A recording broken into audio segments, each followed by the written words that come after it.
नमस्कार दोस्तों, इस वीडियो में मैं बात करूंगा अर्नब कांड की। और फिर 3 लोगों को मैंने चिन्हित किया है, जैसे ध्रुव राठी, आकाश बनर्जी और रवीश कुमार, उनकी हिपोक्रेसी और डबल स्टैंडर्ड्स की। तो शुरू करते हैं और ज़रा भी देरी नहीं करते हैं। लेकिन पहले वो जो नीचे सब्सक्राइबर वाला बटन है ना, उसको फटाफटी दबा दो। हाँ, तो पहले अर्नब की बात कर लेते हैं। अब देखो, मैं अर्नब का कोई फ़ैन नहीं हूँ, ठीक है। उसकी डिबेट कभी कभी देख लेता हूँ, ठीक ठाक लगती हैं, वरना उसमें तो ड्रामा कुछ ज़्यादा ही होता है। पर चाहे वो टाइम्स नाउ में हो या खुद के चैनल रिपब्लिक टीवी पर रहा हो, अर्नब ने यानी इस बंदे ने हो ना हो कांग्रेसियों की पुंगी बजा रखी है। अब राहुल गांधी का एपिक वुमेन एम्पावरमेंट वाला इंटरव्यू ही देख लीजिए। तो मैं उम्मीद कर रहा हूं कि आपने अब तक देख ही लिया होगा कि अर्नब ने आखिर बोला क्या था। नहीं तो मजा लेना है तो मैं इधर भी क्लिप लगा देता हूं, देख लीजिए। आचार्य कहते हैं आपकी पार्टी और आपके पार्टी के रोम से आए हुए इटली वाली सोनिया गांधी चुप नहीं रहती।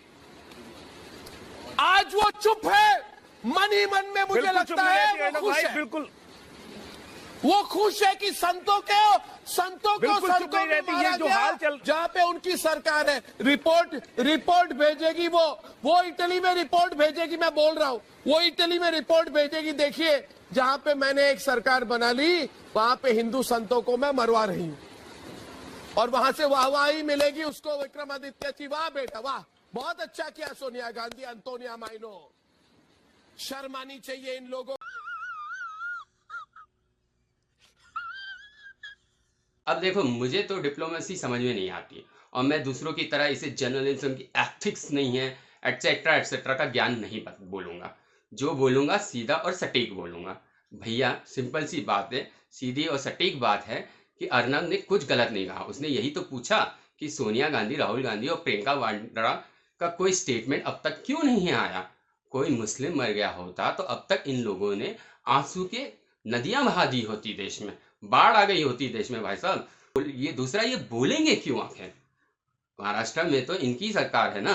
और फिर पप्पू शिव भक्त बन जाते हैं। लेडी पप्पू हनुमान जी की पूजा करती आई हैं बचपन से।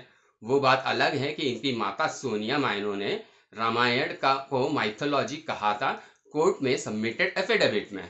इन सब के बाद सारे कांग्रेसी चरण चाटू नेता फैल गए।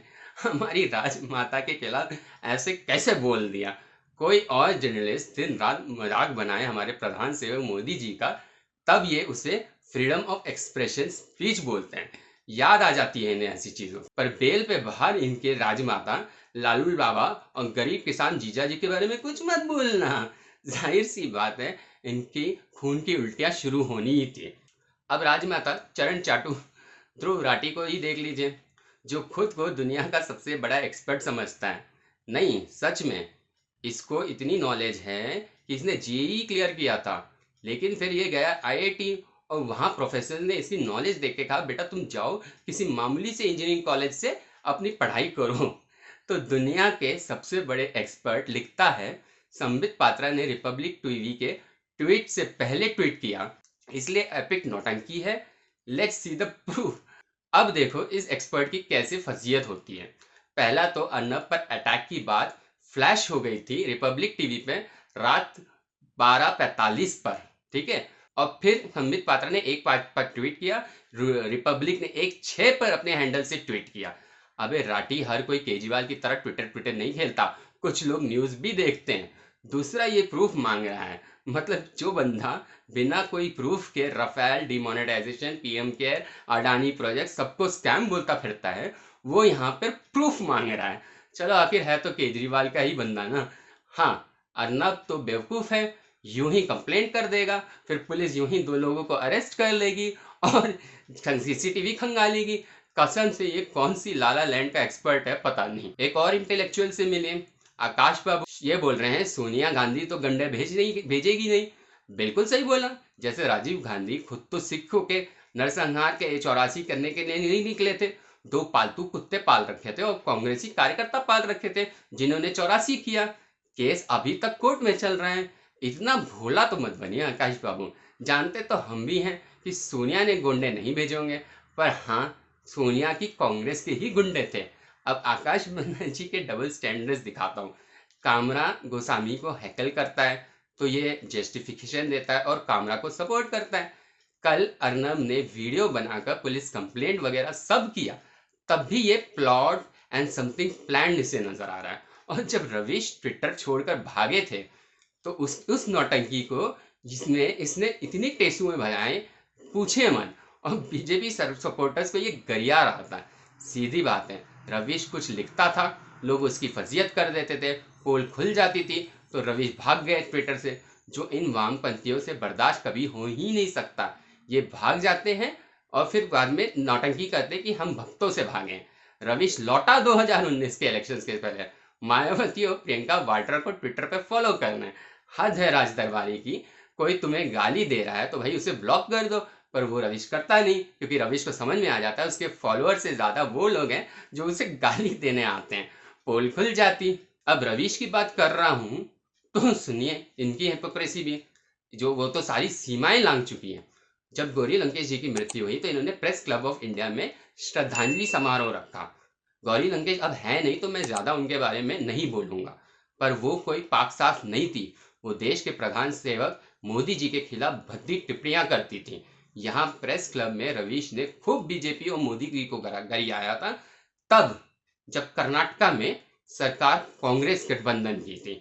हाँ, बंगाल में भी चुनाव के वक्त एक पत्रकार की हत्या हुई और रवीश ने सुध तक नहीं ली, क्योंकि वो बीजेपी रूल स्टेट नहीं था। रोहित सरदाना को जान से मारने की खुली धमकी आई थी, तब ये कुछ नहीं बोला। ऐसी कई सारे जर्नलिस्ट के साथ रिलेटेड केस हैं जहां रवीश चुप हो जाते हैं, और अर्नब के केस में तो ये भूलेगा ही नहीं। अरे सवाल ही नहीं पैदा होता भैया। एनडीटीवी और खास करके रवीश के प्राइम टाइम की टीआरपी असलियत में सुधीर चौधरी या अर्नब ने ही खाई है, इसलिए तो ये बिलबिलाता रहता है, टीवी मत देखो, सिर्फ मेरा चैनल देखो, मुझे पढ़ो, मैं सबसे बोलता हूँ, मैं सबसे ईमानदार हूँ। तो ये इन लोगों के डबल स्टैंडर्ड्स हैं। दोस्तों, मैंने ये वीडियो पहले शूट किया था और रवीश ने आज सुबह 6 बजे पोस्ट लिखा है अर्नब के अटैक को लेके। उसमें भी रवीश ने लिखा है, हिंसा कोई समाधान नहीं है, चाहे वो घटिया पत्रकारिता के खिलाफ ही क्यों ना हो। मतलब अब रवीश और प्रेस क्लब ऑफ इंडिया ये डिसाइड करेगा कि पत्रकारिता कैसी होगी। तो इन लोगों ने पहले ही डिक्लेयर कर दिया है कि अर्नब गोस्वामी एक घटिया पत्रकारिता करते हैं।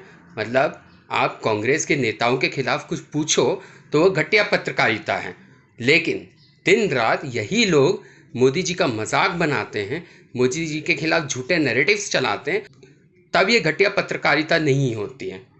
खैर, ये पूरा एक नेक्सस है। रवीश ध्रुव को अपने शो पे बुलाता है फेक न्यूज़ डिस्कस करने के लिए, और सबसे ज़्यादा फेक न्यूज़ तो ध्रुव ही फैलाता है। ध्रुव पी ह्यूमन के वीडियोस को सपोर्ट करता है। पी ह्यूमन केजरीवाल का IT सेल का बंदा है, उसने रवीश को सबसे ईमानदार पत्रकार दिखाया जाता है, तो राठी इनडायरेक्टली रवीश को प्रमोट करते हैं। आकाश और राठी तो जो चड्डी बड्डीज हैं। एनडीटीवी आकाश को as an intellectual debate show में बुलाता है। आकाश की नॉलेज तो इससे पता चलती है कि इसने जब राफेल पर वीडियो बनाया था तो इसने बोला था 2016 में राफेल की डील क्लियर हुई है, 2020 में हमें पहला राफेल मिलेगा। क्या तब तक राफेल आउटडेटेड नहीं हो जाएगा? आउटडेटेड नहीं हो जाएगा। तो ये एक बहुत ही बड़ा कॉमी नेक्सस है भाई साहब। खैर, ये सब तो चलता रहेगा। आप अपना ख्याल रखिए, लॉकडाउन का पूरी तरह से पालन करिए, फालतू की हीरोपंती मत करिए। धन्यवाद दोस्तों। जय हिंद, जय भारत।